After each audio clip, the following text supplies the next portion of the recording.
박종대 수석연구위원 나와 계십니다. 안녕하십니까? 네, 안녕하세요. 반갑습니다. 하나금융투자 보고서를 보면 그림이 사진이 나와 있잖아요. 네네. 네. 그 사진 좀 그림을 다시 그리셔야 될 것 같아요. 많이 다른가요?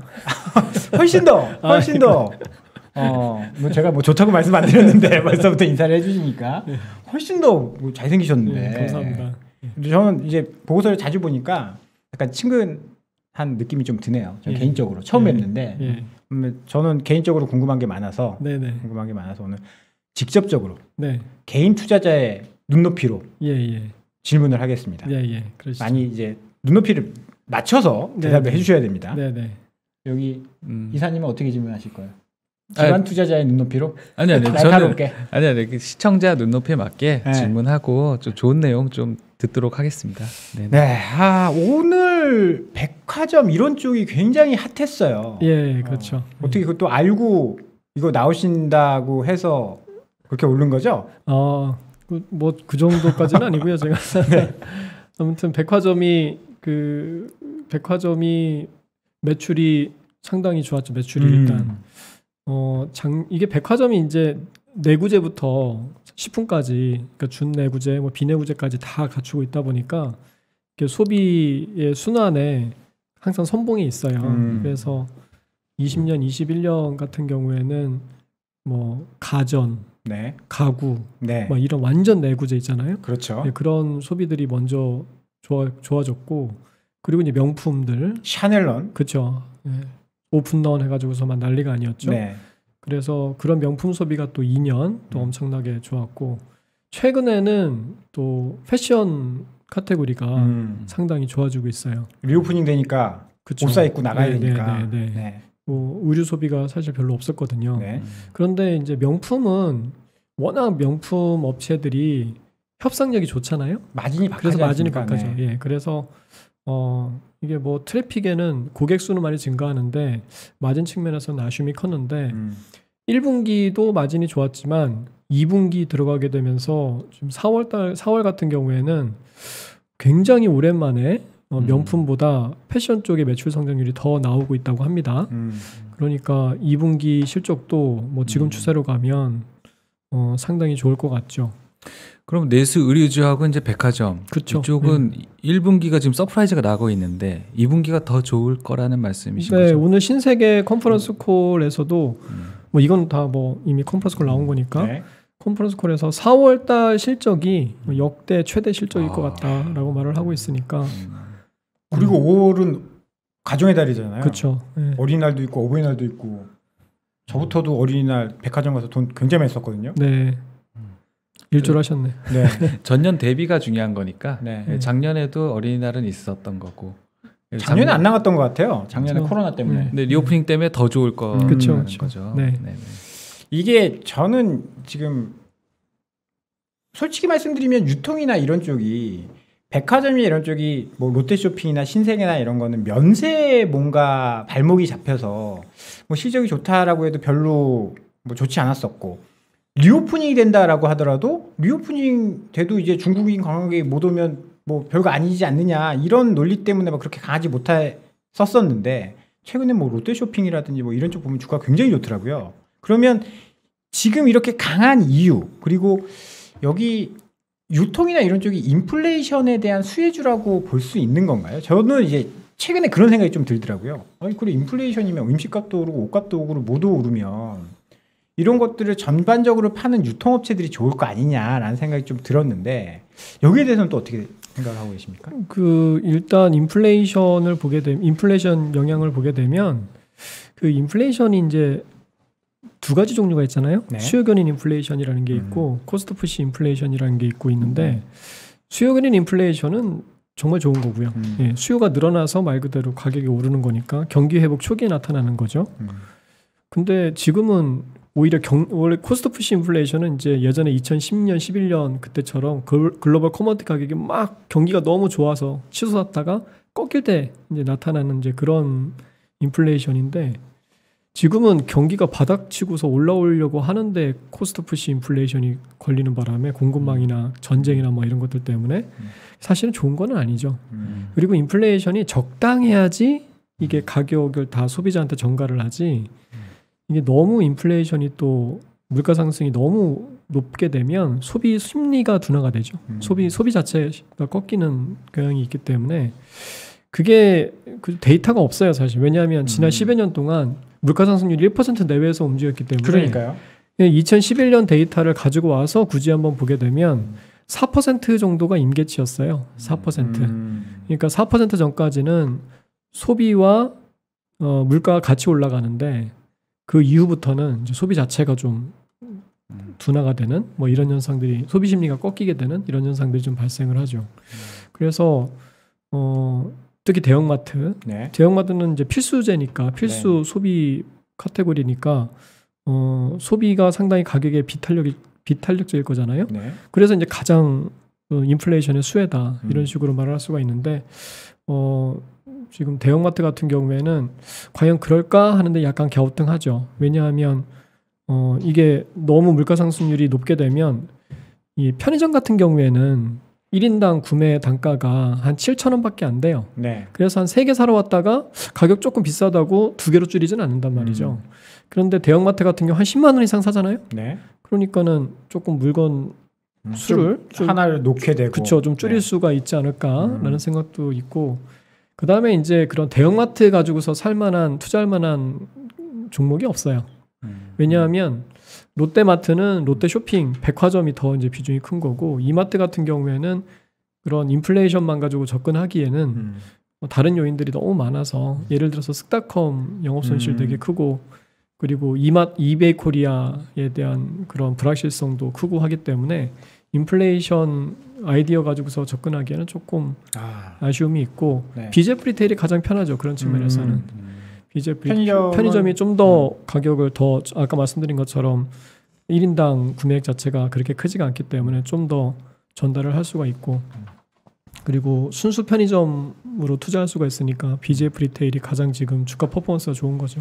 유통업체 중에는 편의점 업체가 괜찮은 거고 백화점 괜찮고, 편의점하고 백화점이 가장 편하죠. 나머지 마트라든가 마트, 뭐 다른 면세점 뭐 이런 쪽은 이런 건 안 좋고, 좀 불확실성이 크죠. 홈쇼핑도 안 좋고. 그러니까 특히 롯데 하이마트 이번에 영업 적자 냈잖아요. 그러니까 그런 내구재 같은 경우에는 굉장히 사이클이 크단 말이죠. 화장품 같은 경우는 사이클이 그렇게 있지가 않은데 소모품이니까 이런 가전이나 의류 같은 경우에 사이클이 있단 말이죠. 한번 2020년 막 해외 여행 나가지 않는 소비가 국내 내수로 풀리게 되면서 그게 다 내구재 소비로 옮겨온 건데 그 효과를 톡톡히 봤죠. 홈쇼핑하고 하이마트 같은 업체들이. 그러다 보니까 지금은 굉장히 높은 베이스 때문에 실적이 막 매출이 10% 떨어지니까 고정비 부담이 오프라인 고정비 부담 크잖아요. 네. 영업 손실까지 나고 막 그렇게 되는 현상까지 나타나고 있죠. 백화점에서 파는 품목 중에 가장 마진 높은 게 여성 의류, 남성 의류 이렇게 되는 건가요? 그렇죠. 의류 그러니까는 그 백화점 1, 2, 3, 4층에 있는 게 제일 마진이 좋은 거예요. 1층 화장품이 제일 좋은 거고, 1층 화장품, 2층, 3층, 4층이 다 이제 패션이잖아요. 뭐 남성, 여성, 아동 스포츠가 다 패션이니까. 그리고 마진이 가장 안 좋은 게 이제 가구, 가전 이런 건데 그런 것들은 저 위층에 있죠. 근데 명품은 이제 워낙 소비자들이 많이 찾으니까 마진이 낮은데도 어쩔 수 없이 1층에 이렇게 고객을 좀 집객하는 효과가 있으니까. 확실히 의류업체들이 되게 좋을 때 백화점도 같이 어닝이 좋고 주가도 좋은 것 같아요. 네네.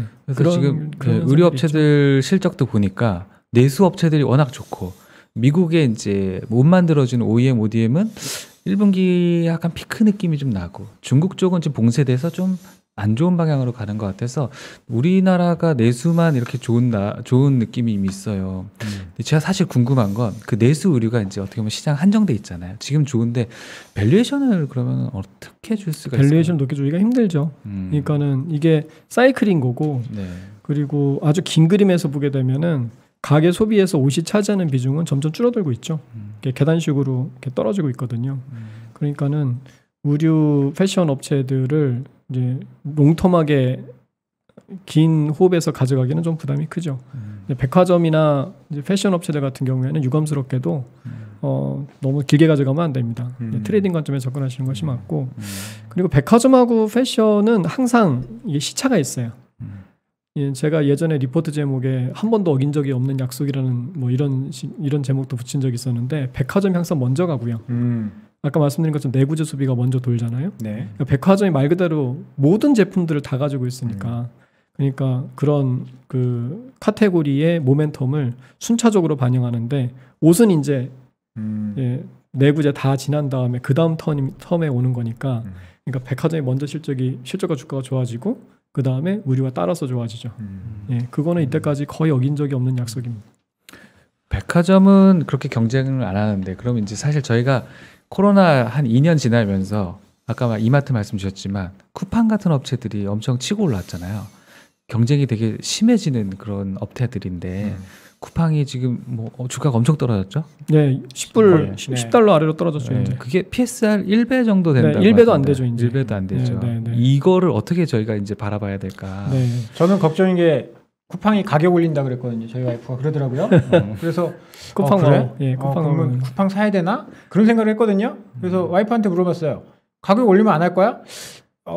좀 부담되긴 하는데 이제는 안 할 수 없지. 그런 그렇죠. 얘기를 하더라고요. 그러면 주가도 거의 7분의 1 토막? 그 정도 그렇죠. 났을 거예요. 40달러 네. 넘어갔다가 이제 네. 뭐 9달러, 8달러니까. 네. 그러면 가격 올리면 그 해지할 사람은 많이 없을 거다. 그렇게 만약에 본다면 지금 저가 매수에 들어가도 되나? 라는 생각을 저는 개인적으로 했거든요. 그건 어떻게 보십니까? 그러니까 좋은 지적이신데요. 그러니까 저도 여러 뭐 방송에 나가서 이렇게 댓글들 같은 거 보게 되면 네. 되게 이제 재밌는 게 뭐 사실 IT 반도체 이런 것들은 우리가 체감할 수가 없는 거잖아요. 그렇죠. 근데 이런 유통이나 패션 뭐 이런 소비재들을 우리가 직접 하는 거잖아요. 지금 실생활에서. 네. 그래서 이제 자기의 경험하고 이렇게 매칭을 하면서 전문가들이 엄청 많아요. 네, 네. 네. 그런데 이제 그 중에 이제 되게 그 재밌는 게 뭐냐면 자기가 마켓컬리에서 되게 잘 사용하고 있어요. 우수고객. 예. 배송도 되게 좋고 네. 뭐 처리도 되게 좋고 이 정도 서비스까지 하면서 감탄하면서 쓰고 있대요. 그럼 마켓컬리가 이길 것이다. 뭐 그런 거란 말이죠. 쿠팡도 마찬가지예요. 쿠팡도 내가 이런 좋은 서비스를 받고 있고 무료도 환불로 해주고 환불도 묻지도 따지도 않고 환불을 해주는데 네. 쿠팡이 좋을 거야 막. 네. 근데 그거는 이제 개인의 경험. 아니죠. 그러니까 무슨 말이냐면 소비에 있어서는 내가 뭔가 혜택을 많이 받고 있다라고 하는 건 기업이 손해 보고 있다는 것이기 때문에 비용이죠. 네. 그렇죠. 네. 그러니까는 내가 좋다고 해서 기업의 실적과 주가도 좋은 게 절대로 아닌 거죠. 예, 반대인 거죠. 내가 좋으면 기업이 안 좋은 거고. 그런데 내가 어쩔 수 없이 뭔가 불이익을 당하더라도 이걸 쓸 수밖에 없는 그런 환경이 되면 이제 그 기업은 되게 좋아지는 거거든요. 지금이 그런 거 아니에요? 지금 말씀하신 것처럼 시장점이 20% 넘기 시작했어요. 네. 예. 그래서 쿠팡을 벗어나기가 이제 락인 효과라고 하죠. 그 락인 효과가 이제 좀 작동을 하게 될 것 같아요. 아마존 같은 경우에도 시장 점유율이 30% 넘어가면서부터 엄청나게 영업이익률이 팍팍 치고 올라왔거든요. 그래서 이제 주가가 난리가 났었죠. 그런 걸 생각을 해보게 되면 지금 요 그래프에도 있습니다만은 네. 쿠팡의 시장 점유율이 이제 그 그림 1번을 보시게 되면 시장 점유율 그 거래액이죠. 이거는 네. 거래액이 엄청나게 이제 증가를 했죠. 22조에서 38조 원으로 이제 증가를 했고 네이버가 작년에 1등이었는데 네. 거래액만 따지게 되면 그런데 2021년에 20년에 네이버가 1등이었는데 21년에 쿠팡이 엎었죠. 근데 요거 되게 재밌어요. 네이버가 되게 잘하는데 그렇죠. 예, 근데 이제 왜 저렇게밖에 성장을 못했을까? 저 면면을 뜯어놓고 보게 되면 2020년도에 이 28조 원이라는 거래액에는 두 가지 종류가 있어요. 하나는 스마트 스토어에서 발생하는 거래액이 있고 하나는 채널링 서비스라고 해가지고서 네이버에서 가격 비교하게 되면은 11번가 G마켓 옥션 쭉 뜨잖아요. 그걸 클릭하면 이제 그 사이트로 가서 물건을 살 수 있단 말이죠. 그게 채널링 서비스거든요. 그게 한 절반 정도씩이요. 정확하진 않는데, 그러니까 14조 원 정도씩 되는데 2021년 되면서 지금 쿠팡이 확 올라왔잖아요. 네. 어디 점유율을 가져갔겠어요? 11번가? 그렇죠. 그러니까는 이 28조에서 32조 갈 때 스마트 스토어는 거의 7-80% 성장했어요. 그런데 채널링 서비스는 오히려 매출이 줄었죠. 거래액이. 그래서 이 32조 가운데 25조 원이 스마트 스토어. 그러니까는 이 온라인 유통시장에서 시장 재편을 딱 이제 이걸로 볼 수가 있는 거죠. 양강 구도인가요? 양강 구도인데 쿠팡의 시장 점유율이 더 가파르게 상승을 하고 있다라고 볼 수가 있는 거죠. 근데 이렇게 되면 이제 소비자들이 아마존 효과처럼 이제 쿠팡 효과 이런 것들이 나올 수 있는 거죠. 방법은 두 가지죠. 소비자들한테 서서히 가격을 전가하고 네. 그다음에 벤더들한테 이제 납품하는 업체들한테 조금 더 싸게 이제 매입가를 싸게 하게 되면서 마진을 개선시키는 거죠. 지금 쿠팡의 GP 마진이 매출 총이익률이 15%밖에 안 돼요. 물론 거기에는 이제 물류센터 비용이 들어가 있기 때문에 상품 매입 가격 매입률은 이제 얼마인지 모릅니다만은 아무튼 워낙 싸게 팔고 있기 때문에 그런 것도 있고. 근데 생각해 보시면 온라인이 무서운 게 영업이익이라는 게 사실 큰 의미가 없어요. 온라인 유통은. 왜냐하면 매출이 뭐 1,000억일 때 영업이익률 10% 해봤자 뭐 100억 정도 되는 거잖아요. 근데 매출 규모가 뭐 여기처럼 막 38조, 50조 같다. 그럼 영업이익률이 1%만 나와도 5천억이에요.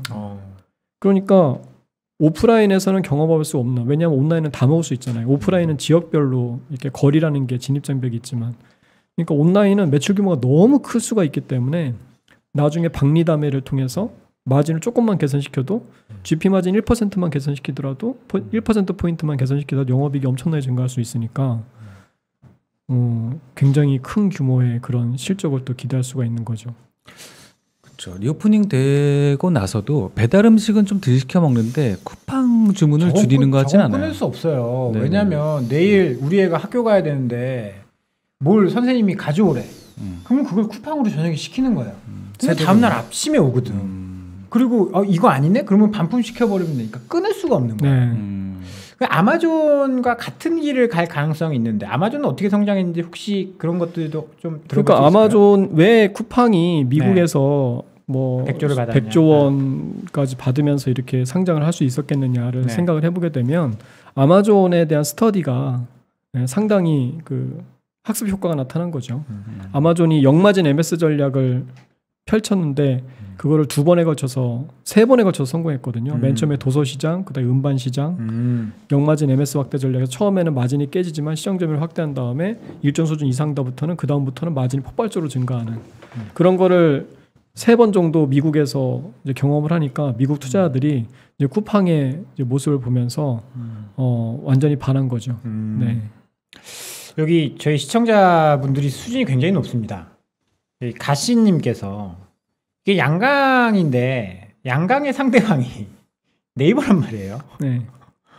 어떻게 보십니까? 이길 수 독점을 해야 이거를 다 먹는 거잖아요. 이게 양강이면 어찌 됐든 간에 여기서 올리면 이쪽으로 갈 수도 있는 거고 아마존처럼 독점이어야 되는데 그 약간 색깔이 좀 다른 것 같죠? 스마트 스토어는 이제 쿠팡에 들어가는 이제 그런 제품들은 아닌 경우들이 많이 있어요. 제 친구들이나 뭐 후배들도 스마트 스토어 이제 넣는데 네. 뭐 제품이 그냥 영세하게 이렇게 하는 건데 넣어서 판매하니까 막 월 매출이 그래도 뭐 한 200~300만 원씩 나와가지고서는 뭐 그런 케이스들도 상당히 많고, 네. 그러니까 소상공인 대상으로 해서 스마트 스토어가 상당히 이제 크게 성장을 하고 있는 상황인 거고, 네.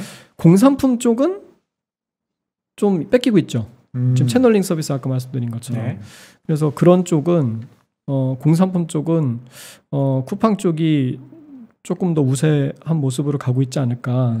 예, 스마트 스토어하고 쿠팡하고는 약간 좀 카테고리 측면에서 색깔이 좀 다른 것 같아요. 그리고 말씀하신 것처럼 아직 시장 재편이 본격화됐다고 말하기는 힘들죠. 웬만한 글로벌 그 유럽이나 뭐 미국이나 다 보게 되면 아마존이 그냥 40%예요. 시장 점유율이. 근데 일본 같은 나라가 될 수도 있죠, 우리나라가. 일본은 라쿠텐하고 아마존이 2강 체제거든요. 그래서 전 세계에서 아마존 프라임 서비스 가격이 가장 낮은 데가 일본이라고 해요. 왜냐하면 경쟁하고 있으니까. 그러니까는 경쟁할 때가 소비자는 제일 좋은 겁니다. 경쟁할 때가. 예. 그래서 작년 올해 뭐 이게 경쟁이 굉장히 터프할 때 소비자들은 혜택을 많이 누릴 수가 있는 거죠. 쿠팡 거래 규모가 엄청 큰데도 성장이 50%씩 나온다는 게 사실 좀 쇼킹하긴 하네요. 그렇죠. 어마어마하죠. 예. 근데 이제 쿠팡이 보니까 올해 흑자 전환 계획을 밝혔더라고요. 그래서 오늘 아마 1분기 실적이 나올 건데 네. 이제 그게 좀 저도 궁금합니다. 정말 어느 정도까지 해냈는지. 작년에 보면 되게 그러니까 쿠팡이 또 이게 100조 원에 상장을 할 수 있었던 또 하나의 이유가 뭐냐면 영업 손실이 처음으로 줄기 시작했어요. 2019년이. 그러니까는 이게 지금 영업 손실이 우리가 기업 분석, 기업의 가치를 갖다가 평가한다는 그 잣대가 그냥 뭐 아주 간단히 얘기하면 캐시플로우거든요. 네. 캐시플로우가 지금 나든지 아니면 지금 뭐 안 나더라도 미래에 날 가능성이 높든지 요 둘 중에 하나는 가지고 있어야 되는 거란 말이죠. 그런데 이제 쿠팡은 영업 손실이었어요. 이 마켓 퀄리도 똑같은 얘기인데 영업 손실이긴 한데 이제 시장 점유율을 막 먹어가고 있고 그 다음에 영업 손실이 줄기 시작했어요. 그러면은 미래에 이 회사가 절대적인 시장 점유율을 한국에서 아마존처럼 막 35% 40% 가져간 다음에 아마존처럼 역마진 MS 확대 전략이 성공을 해가지고서 마진이 급격하게 증가하는 구간에 접어들고 그걸 현재 가치로 할인하게 되면 뭐 이 정도 되겠네? 뭐 해가지고서는 이제 프라이싱이 가능한 거거든요. 그래서 고평가를 받았던 건데 근데 그 이후로 영업 손실이 계속 증가했죠. 물론 거기에는 뭐 부천 물류센터 화재 사고 그 4천억 정도가 아마 지금 비용으로 잡혀서 이제 보험 처리될 텐데 거기다가 이 코로나19로 인한 여러 가지 비용들 또 뭐 직원들 뭐 격리되거나 그렇죠. 네. 그런 것까지 이제 다 일시적으로 잡히다 보니까는 이제 손실이 많이 증가했고 또 하나는 이 회사가 OTT, 쿠팡 이츠 뭐 이런 거 사업 확장하고 있잖아요. 네. OTT 보시면 공짜예요. 그렇죠. 근데 막 출연료는 어마어마하다. 그렇죠. 뭐 저기 신동엽 나오고 네. 뭐 그렇잖아요. 엄청 재밌더라고요. 2,900원에서 최근에 올렸습니다. 제가 구독자인데 예. 너무 재밌더라고요. 예, 그건 이제 다 전체가 다 올린 거죠. 그거는 이제 락인 효과 말씀하신 것처럼 이제 좀 그런 시기가 되지 않았나 뭐 이런 거 있는 거고. 근데 아무튼간에 그 OTT 서비스가 공짜니까 그건 다 비용이에요 또. 그러니까 신규 투자로 인한 비용이 작년에 그 분기별로 해서 한 2천억 정도가 거기 녹아져 있다라고 이제 하는 거거든요. 그래서 이렇게 저렇게 계산을 해보게 되면 그런 일회성 비용하고 유통에서는 지금 BEP, EBITA 기준으로 해서 BEP 넘었다고 하거든요. 그러면 올해부터는 분명히 영업 손실이 줄어들 가능성이 있죠. 영업 손실도 줄고 캐시도 계속 쌓여가는 구조가 이제 만들어진 거네요. 그렇죠. 이제 캐시는 근데 연결 기준으로는 안 쌓이겠죠. 왜냐하면 신규 투자 비용들이 또 있으니까. 그러니까는 아무튼 유통 사업의 기존 사업에서 캐시가 증가를 하고 신규 사업의 비용을 그걸로 메꿀 수 있는 상쇄할 수 있는 이제 그런 구조가 잡히게 되면 그러면 제 생각에는 한 2개 분기만 영업 손실이 줄어드는 모습이 보인다라고 하게 되면 주가는 아까 말씀하신 것처럼 팍 튈 수가 있어요. 사시라고 하는데요. 아유, 저는 그렇게 귀가 얇지 않습니다. 근데 좀 무서운 게 이제 캐시가 막 생기기 시작하니까 사실 음식 배달에도 지금 진출해 있고 OTT 진출하면서 되게 계속 뭔가 영역을 확장해 나가고 있거든요. 그러니까 예전에 네이버 같은 느낌 그런 게 조금 있어요. 그렇죠. 그게 두 회사의 이제 이 두 회사의 같으면서도 다른 길인데 네. 네이버는 플랫폼 사업자로 시작을 해서 유통에 진출을 한 거고 왜냐하면 유통에서 제일 힘든 게 집객인데 그 집객을 네이버는 이미 끝내놨으니까 온라인 유통 시장이 성장하게 되면서 이건 나도 한번 해볼까 하면서 이제 슬쩍 발을 담궜다가 지금 너무 깊이 담궈가지고서 이제 뺄 수가 없는 상황이 된 거고 쿠팡 같은 경우에는 유통으로 시작을 해서 플랫폼 사업자를 꿈꾸는 거죠. 막대한 고객 베이스를 가지고서 다양한 줄기세포처럼 다양한 신규 사업을 할 수 있는 이제 그런 사업을 꿈꾸는 거죠. 쿠팡 한번 들어가면 이제 못 빠져나오는 그러니까 락인 효과가 계속 강화되는 것 같아요. 저도 OTT를 이제 구독을 하고 있는데 네. 뭐 계속 뭔가를 하게 되거든요. 매일 물건을 샀다가 반품하신다면서요? 저는 물건을 제가 사진 않습니다. 네, 아무튼 그렇게 약간 그런 구조인 것 같아요. 집에 와이프가 물건을 사고 OTT는 남편이 보고 약간 그런 구조인 것 같은데 쿠팡 이야기하니까 또 마켓컬리도 있다. 네. 뭐 올해 상장 계획이 있는 것 같은데 마켓컬리도 한 뭐 1, 2년 전까지만 해도 막 대단한 선풍적인 막 이슈를 몰고 다녔잖아요. 막 새벽 배송 막 먹는 거 시키면 막 오고 그랬었는데 요새는 약간 뭐 그런 것들은 좀 줄어든 것 같기도 하고 여러 업체에서 그 신선식품 배송을 하잖아요. 예. 어떻게 보십니까? 올해 상장 같은 경우에는? 이게 이제 식품 온라인 성장인데, 네. 그러니까 아까 제가 말씀드린 것처럼 기업 가치 평가를 하려면 네. 아무튼 캐시플로우고 지금 발생하든지 아니면 나중에 발생할 가능성이 크든지. 네. 그럼 나중에 발생할 가능성이 크다는 걸 우리가 상정할 수가 있는 조건이 뭐냐라고 하게 되면 첫 번째는 시장 점유율. 시장 점유율이 압도적으로 높아야 돼요. 네. 근데 마켓 퀄리 보게 되면 이 그림 4번 보시게 되면 식품 온라인 업체별 시장 점유율 보면 쓱닷컴이 1등이죠. 네, 뭐 줄었지만. 네. 그다음에 쿠팡보다도 낮아요. 그러니까 돈은 많이 쓰고 있는데 네. 뭐 압도적인 그런 시장 점유율을 가져가지는 못하는 상황이죠. 그다음에 이제 두 번째 조건이 뭐냐면 이제 말씀드린 것처럼 영업 손실이 줄어들어야 돼요. 아니 뭐 원가대로 물건 팔면은 그거 뭐 싸게 팔면 다 팔리지 안 파는 게 어디 있겠어요. 막 처음에 가입하면 막 100원에 막 스테이크 주고 그랬어요. 네. 많이 가입했죠. 개인정보 팔았죠. 네. 아무튼 그러니까 이게 캐시플로우가 창출되는 비전을 보여줘야 돼요. 예, 그래서 영업 손실이 줄어드는 모습이 보여져야 되는데 내가 한 번도 보여준 적이 없거든요. 그러니까 실적 추정이 안 돼요, 이런 회사들은 사실은. 그러니까 이제 얼마 전 뉴스 보니까는 영업 손실은 이건 선택의 문제지. 뭐 마음만 먹으면 이익 낼 수 있다. 그거는 우리의 선택의 문제다라고 이제 말씀을 하시는데 시장 점유율도 올라가면서 지금처럼 이렇게 시장 점유율도 올라가면서 영업 손실이 줄어드는 모습을 같이 보여야 되는 거죠. 둘 중에 하나만 보이는 게 아니고 같이 보여야 되는 거죠. 그렇지 않으면 상장이 상당히 쉽지 않을 것 같다라는 생각이 들죠. 사실 카테고리가 신선식품이라는 거 하나를 놓고 보면 되게 점유율이 되게 파편화돼서 여러 개 업체들이 있는 거잖아요.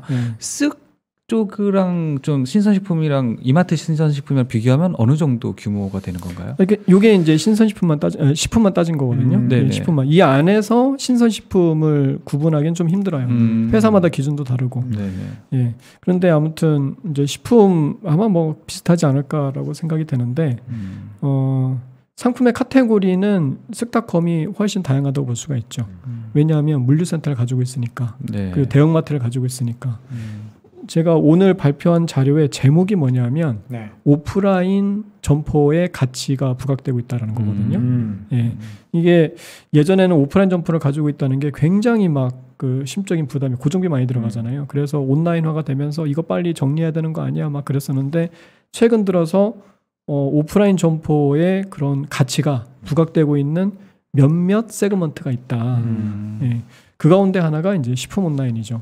대형마트를 가지고 있으면 슈퍼를 가지고 있으면 여기에서 재고 소진을 다 할 수가 있기 때문에 조금 더 상품의 카테고리를 좀 더 여유 있게 가져갈 수가 있고 많이 가져갈 수가 있어요. 물류창고 역할도 할 거 아니에요. 그렇죠. 이마트가 지역 곳곳에 있으니까. 그렇죠. 뭐 배송 기지 역할을 하게 되는 거죠.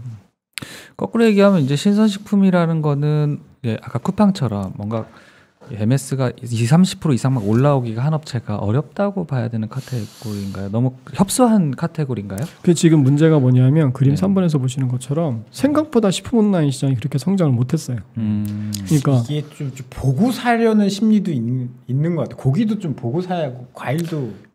그러니까 지금 온라인 침투율이라고 하죠. 전체 온라인 시장에서 전체 유통 시장에서 온라인이 차지하는 비중. 그게 우리나라가 작년 기준으로 한 47% 정도 되거든요. 굉장히 높네요. 굉장히 높죠. 네. 보고 사야 된다고 했는데. 그건 전체. 뻘쭘해졌네. 근데 이제 PC나 가전 뭐 이런 것들은 막 70%예요 지금. 60-70%고 식품은 지금 26% 정도 돼요. 그러니까는 전체 온라인 침투율 대비해서 20% 포인트가 낮은 거잖아요. 거의 절반 정도네요. 그죠. 47대 26. 네, 그러니까는.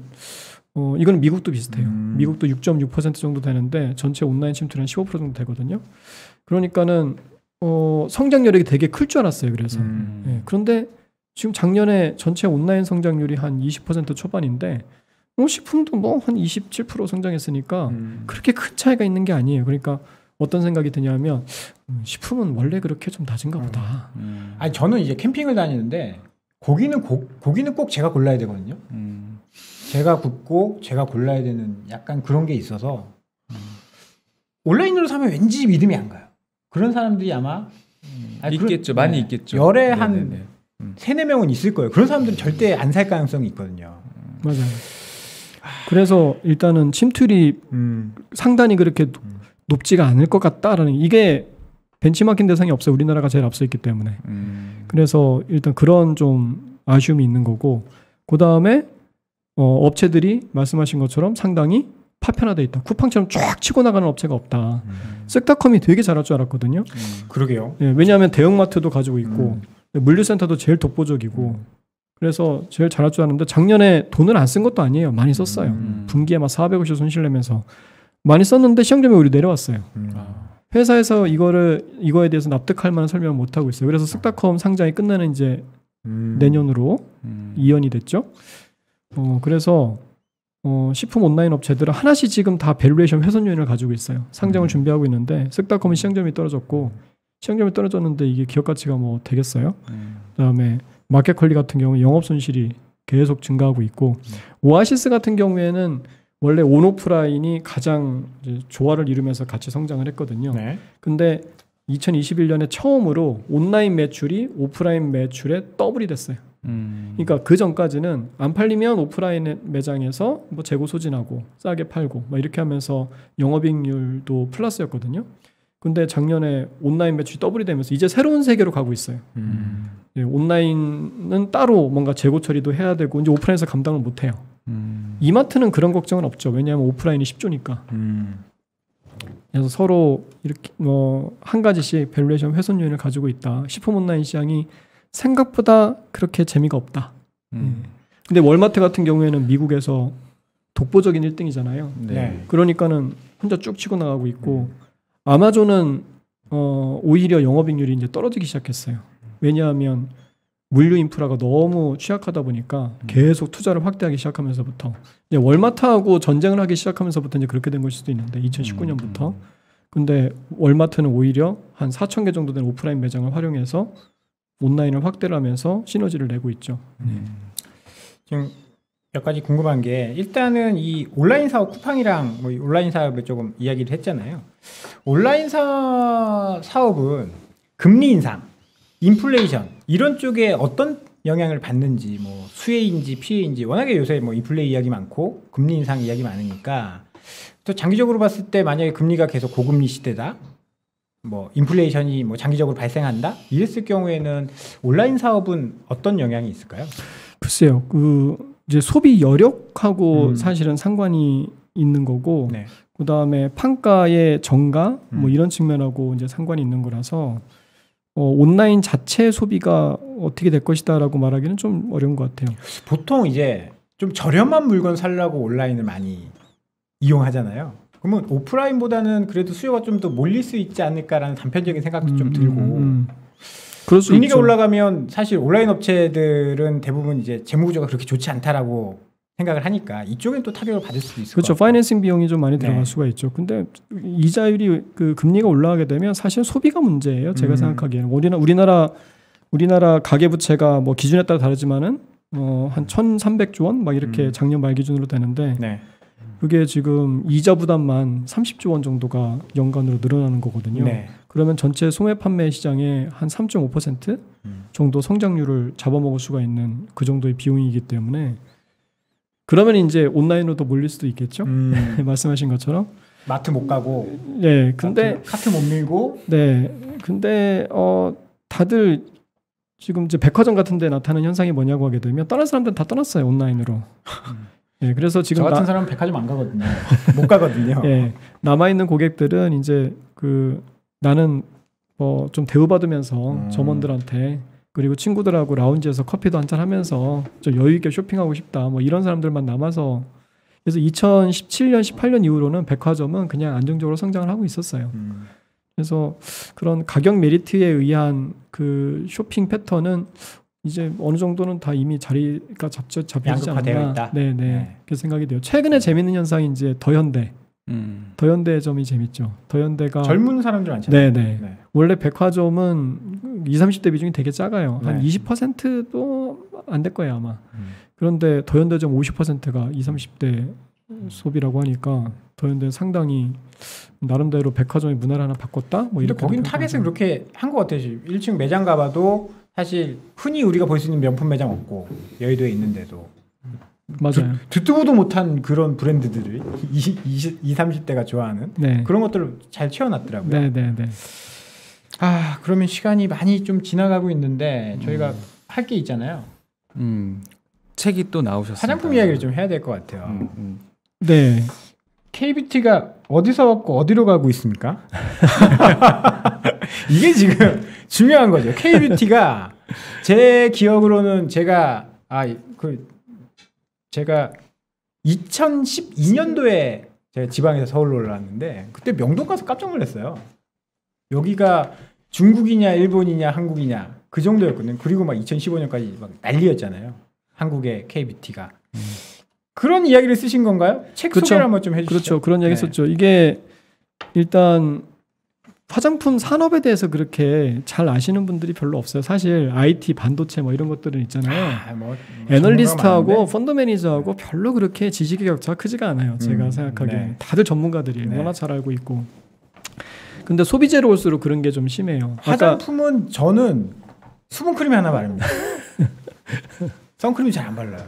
모르죠. 예, 선크림이 사실 더 필수품인데. 그렇긴 한데 네, 선크림은 안 발라도 괜찮은데 수분크림을 안 바르면 막 땡기더라고요. 아, 예, 피부가 건조하죠. 네. 근데 아무튼간에 이 화장품이 갑작스럽게 팍 튄 거잖아요. 그렇죠. 2014년 막 전후로 해가지고서는 심지어 그때 우스갯소리로 뭐 이사님 잘 아시겠지만 화장품 정관에 사업의 정관에 화자만 들어가도 일단 막 주가가 오르고 상한가 가고 뭐 그런 시절이 있었는데 화장품의 산업의 특성이나 구조에 대해서 명확하게 알고 투자하신 분들이 별로 없는 거죠. 그래서 지금에 와서 주가가 저렇게 이제 바닥에 있는데 여전히 잘 모르고서 막연히 기대하시는 분들도 있고 이제는 안 됐다 끝났다 뭐 그냥 한 차례 흘러가는 일장 춘몽이었다 뭐 이렇게 생각하시는 분들도 있고 그래서 그거는 좀 아닌 것 같다. 네. 그러니까 중국에서 그 한국 화장품이 그렇게 히트를 친 거는 물론 뭐 별에서 온 그대라든지 태양의 후예라든지 네. 뭐 이런 드라마 한류 역할도 있었지만은 여러 가지 그 기술적인 요인들과 그다음에 여러 가지 심지어는 그때 센카쿠 열도 분쟁도 있었고 일본 대지진도 있어가지고서 일본 화장품이 중국에서 꺾였거든요. 그런 운적인 요소도 상당히 많이 있었고 그다음에 무엇보다 한국 화장품의 카테고리 어떤 혁신성 이런 것들이 타의 추종을 불허하죠. 심지어 로레알 회장이 한 번씩은 꼭 1년에 한 번씩은 명동에 와서 한 번씩 이렇게 훑고 지나간다. 왜냐하면 전 세계 화장품의 트렌드를 가장 선도하는 게 명동이기 때문에. 진짜 그렇습니까? 네네. 프랑스가 아니고요? 네네. 프랑스는 이제 하이엔드 뭐 이런 쪽이 이제 된 거죠. 그러니까 K뷰티의 특성이 뭔가, 장점이 뭔가. 그게 뭐 단순히 중국에서 수요가 드라마가 히트쳤다고 그게 나왔겠어요? 그렇지 않단 말이죠. 그거는 이제 좀 더 거슬러 올라가면 2003년 이후에 원브랜드 샵이 생기면서 화장품 시장의 진입 전벽이 확 낮아지고 네. 돈하고 아이디어하고 네트워크만 있으면 설비 같은 거 필요 없이 공장 같은 거 필요 없이 아이디어만 있으면 누구나 들어올 수 있는 시장이 생기면서 전 세계에서 가장 치열한 경쟁의 화장품 시장이 한국이었다. 원브랜드 샵 때문에. 그런 역사가 있었군요. 네네. 그런 게 한 10년 이끌어 오면서 한국 화장품 산업의 역량이 엄청나게 축적돼 있는데 이게 이제 고인물은 썩게 돼 있잖아요. 뭐냐면 원브랜드 샵이 다 없어졌어요. 아니 그 당시에는 2013년, 14년에는 네. 그때는 이제 이게 오히려 굉장히 높은 진입장벽으로 작용해요. 왜냐하면 오프라인 매장에 자기가 만들어야 되는데 더 이상 만들 자리가 없으니까 네. 신규 브랜드 업체들이 설 자리가 없는 거예요. 런칭할 때가.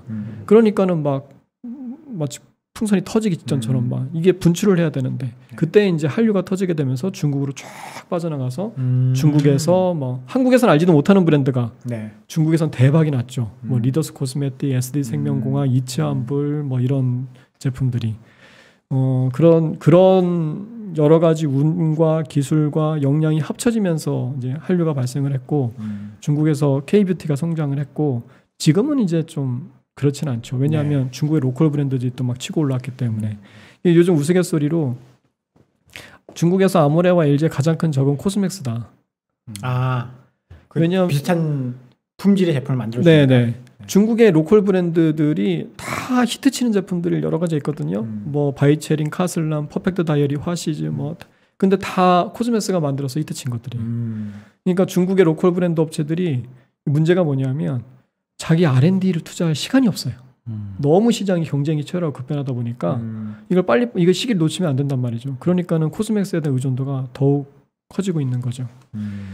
그래서 최근에는 재밌는 게 미국하고 일본으로 수출이 많이 늘어나고 있어요. 그렇지. 하나 궁금한 거는 중국 비중이 줄어서 그런 거예요? 아니면 그 자체로 일본, 미국이 많이 좋아지는 건가요?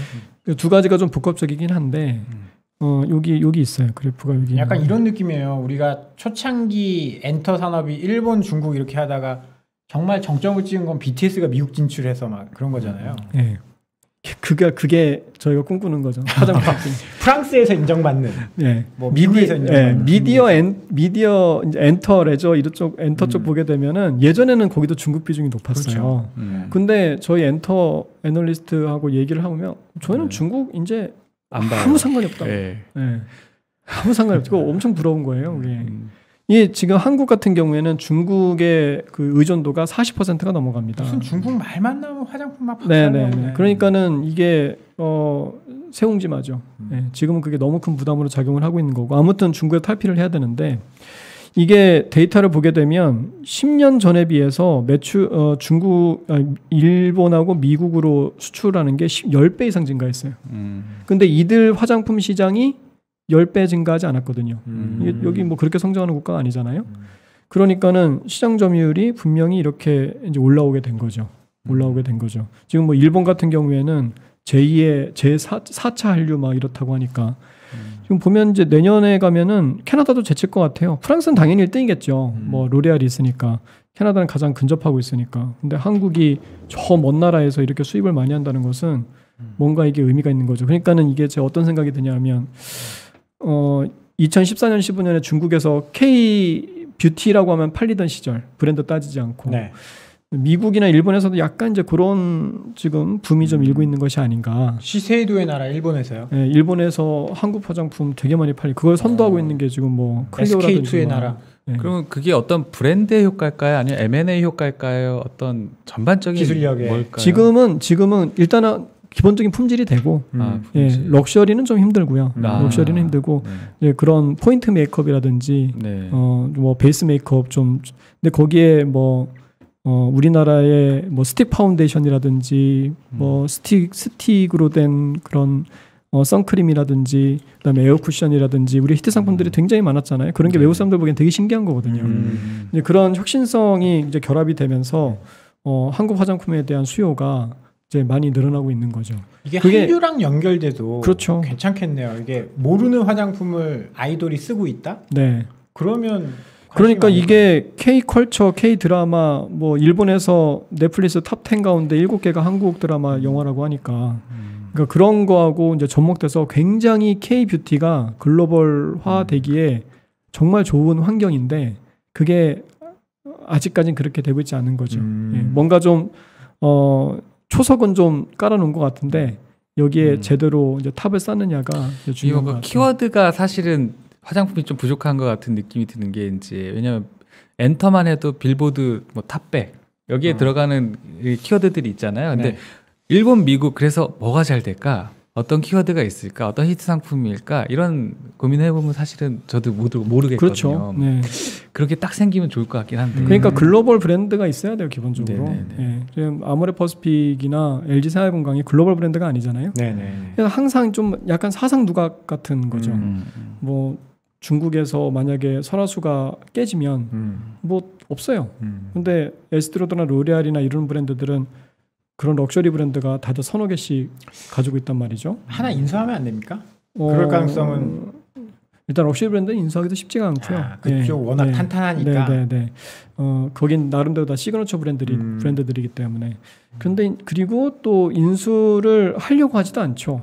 아모레퍼시픽 같은 경우에는 M&A 시장에서 M&A에 대해서 굉장히 좀 이렇게 저하고 있고. LG생활건강은 이제 M&A에 대해서 굉장히 적극적인데 문제가 뭐냐 하게 되면 이제 이런 게 문제죠. 크렘샵 인수를 했잖아요. 얼마 전에. 그래서 굉장히 뉴스도 많이 보도되고 또 한 번의 승부수를 던졌다 뭐 이렇게 하고 있는데 죄송한 말씀이지만 전 크렘샵이 뭔지 모르겠습니다. 네. 저도 몰라요. 이게 매출이 470억밖에 안 되는 미국 브랜드거든요. 근데 재밌는 게 뭐냐면 K-뷰티 감성이에요.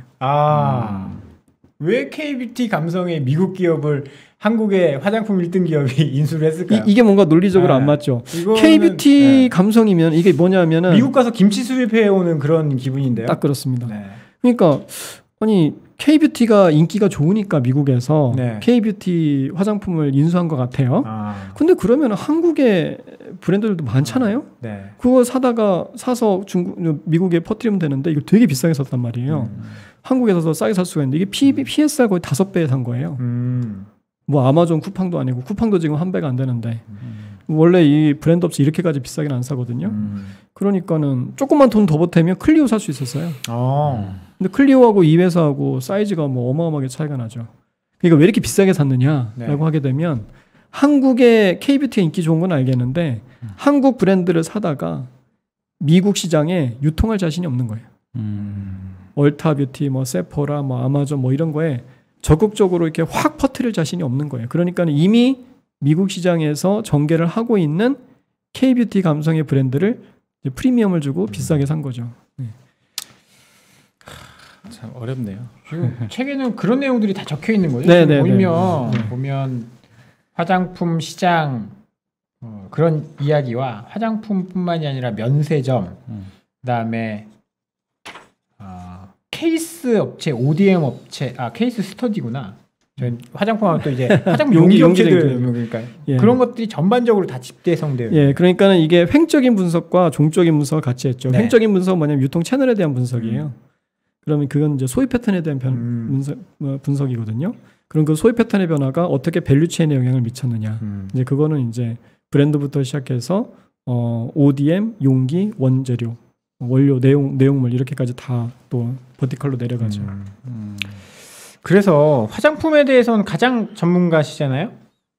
뭐 어떤 면에서는요. 그렇죠. 네네. 그래서 시청자 여러분 질문이 들어왔는데 얼굴 관리 어떻게 하고 무슨 브랜드 쓰시는지. 네, 그러니까 제가 어떤 면에선이라고 제가 베이스를 깐 이유가 이렇게 분석을 하시면서 화장품을 안 쓰신다는 건 지금 안 쓰진 않죠. 안 쓰진 않는데 잘 알지는 못합니다. 사실대로 이제 이야기해 주시면 됩니다. 지금 비비크림은 제가 바르고 왔어요. 방송 출연을 하기 때문에. 이게 방송하는 기본 자세예요. 이사님. 비비크림 바르셨어요? 아니요. 못 발랐네. 비비크림 어디 거 쓰시는지. 표시 안 나게 싹 이게 이거 봐. 표시가 하나도 안 나게 뽀송뽀송하세요. 이런 게 진짜 좋은 거거든요. 나 비비크림 발랐네 이렇게 되면 안 돼. 이게 그러면 안 되는 거예요. 어떤 제품 바르셨어요? 그거는 뭐 광고라서 좀 그렇고. 뭐 B사 아모레 B사 뭐 M사 거 M사요. M사 모르겠다. 나 화장품을 하나도 몰라서. 화장품이 그런데 굉장히 많이 하락했단 말이에요. 그리고 중국 시장 아까 이제 뭐 일본 미국 시장 이야기하셨지만 뭐 지금 그렇게 아주 뭐 가까워 보이지도 않고 그 투자자 입장에서 봤을 때는 거의 이제 중국 시장에 목매고 있는 그런 분위기인데 그래서 뭐 중국이 뭐 소비가 살아난다 그러면 주가가 반짝 올랐다가 리오프닝에서 중국인 들어온다 그러면 반짝 올랐다가 막 떨어지고 막 그런 상황들이거든요. 그러면 지금 화장품 투자하시고 계시는 분들에게는 뭐 혹시 하실 말씀이라든지 어떤 식으로 접근해야 되는지 굉장히 좋은 질문이신데요. 이게 막 그냥 매크로 관련돼 가지고서는 이슈로 해가지고서는 뭐 화장품 업종 전부 아모레퍼스부터 저 아래에 있는 이제 회사까지 다 한꺼번에 들썩들썩하는 경우가 있거든요. 그럼 대부분의 업체들은 다 반짝하고 그냥 다시 떨어지거든요. 그러니까 명확한 이제 기준이 있어야 되는데 아모레퍼스픽이 그 1분기 실적 발표하게 되면서 주가가 한 9% 정도 올랐어요. 근데 그게 왜 올랐냐라고 하게 되면 그렇게 좋아 보이지도 않았는데 실적이 그렇게 좋은 건 아니었죠. 근데 예상했던 것보다는 잘 나왔죠. 근데 원래 소비재 업체들 제가 이제 분석할 때 매출이 떨어지는데 비용 절감에서 주가 오르는 영업이익이 좋아지는 거는 그거는 이제 긍정적으로 보지 않습니다. 그건 사업 규모가 위축되는 거잖아요. 근데 아모레퍼스픽은 비용 절감을 그렇게 했는데 그런데 중국에서 설화수도 8% 성장을 했어요. 오늘 후는 54% 역신장했거든요. 중국에서는 30% 이상 감소했고 그다음에 에스티로더도 5% 감소했어요. 중국에서. 근데 설화수는 8% 성장해서 지금 중국이 엄청나게 어렵잖아요. 그러니까 중국에서 설화수의 브랜드 인지도가 좋구나라는 게 작년 내내 이제 회사 측에서 말해왔었는데 투자자들 잘 안 믿었어요. 근데 이젠 좀 믿을 수 있게 된 거고. 그리고 여러 비용 구조는 엄청나게 슬림하게 다 만들어놨어요. 채널 구조 이런 것도 오프라인 다 정리하고 온라인으로 다 바꾸고. 그래서 중국에서도 영업이익률 예상보다 잘 나왔고, 그러니까는 아모레퍼시픽은 뭐냐면 이제 모든 준비가 끝났고 중국의 매크로만 좋아지면 돼요. 네, 매크로만 좋아진다고 해서 회사가 다 좋아지는 건 아니잖아요. 경쟁이 또 심하니까. 근데 아모레퍼시픽은 그런 예열 작업은 다 끝내놨다. 이제 그런 심리가 작용을 하게 되면서 이제 주가가 갔던 거고, 그런데 대부분의 업체들은 사실 매크로보다 더 안 좋거나 시장 점유율이 하락하거나 뭐 이런 업체들이 태반이거든요. 그러니까 브랜드력이 제일 중요합니다. 브랜드력. 클리오 같은 회사들도 중국 그렇게 안 좋고 한데 매출이 그래도 나왔어요. 나올 것 같아요. 그러니까는 뭐 마이크로적인 그런 마케팅이나 브랜드력에 의해서 꿋꿋하게 실적을 내고 있는 이런 업체들이 이제 매크로 좋아지게 되면 더 좋아지겠죠. 그래서 철저하게 화장품 업체들은 브랜드력을 봐야 된다. 그리고 이제 ODM 업체들이 좋아요. 전 세계 1, 2등이잖아요. 아모레퍼시픽이 전 세계 1, 2등이 아니에요. 그래서 화장품 업계에서는 오히려 아모레나 LG보다 글로벌리 본다고 하게 되면 코스맥스나 한국콜마가 더 인지도가 높다고도 볼 수 있습니다. 그 중국의 화장품 시장 자체가 워낙 경쟁이 터프하고 규제가 까다로워서 코스맥스나 한국콜마에 대한 의존도가 점점 더 커지고 있어요. 예, 그래서 중국의 로컬 브랜드는 한국의 ODM 업체들이 다 키우고 있다라고 생각하시면 되거든요. 거기다가 이제 미국 시장까지 진출해가지고 지금 초반에는 좀 이제 여러 가지 시행착오가 있었지만은 자리를 잡게 된다라고 하게 되면 상당히 포텐셜이 크다고 볼 수가 있죠. ODM 업체들 이제 마진이 좀 사실은 까졌다고 해야 되나요? 뭐 그런 이슈들이 있는데 이게 뭐 주로 원인이 뭐가? 지금은 원재료 부담이 크죠. 네. 원래 화장품 브랜드 업체들은 원가율이 되게 낮기 때문에 네. 원재료가 별로 그렇게 의미가 없거든요. 근데 여긴 제조업체니까 원가율이 높죠. 그러니까는 다 화학 원료거든요. 그러니까 영향을 상당히 많이 받죠. 그래서 이번에 이익이 좀 안 좋을 것 같고, 중국 시장에서는 별로 그렇게 영향을 안 받았어요. 원재료가 상승. 왜냐하면 가격을 다 전가하니까. 워낙 협상력이 좋아서. 근데 이제 미국이나 한국 시장에서는 이제 그렇지가 않았죠. 네, 오늘 긴 시간 동안 오늘 유통부터 시작해서 화장품까지 사실 실생활 얘기하니까 전 너무 재밌고 좋았어요. 주식 이야기지만 너무 재밌게 좋았고 책도 한번 꼭 읽어보도록 하겠습니다. 네, 감사합니다. 오늘 도움 말씀 주신 우리 박종대 하나금융투자 수석연구위원과는 이만 인사를 나누고 저희는 3부에서 다시 돌아오도록 하겠습니다. 오늘 도움 말씀 감사드립니다. 네, 감사합니다.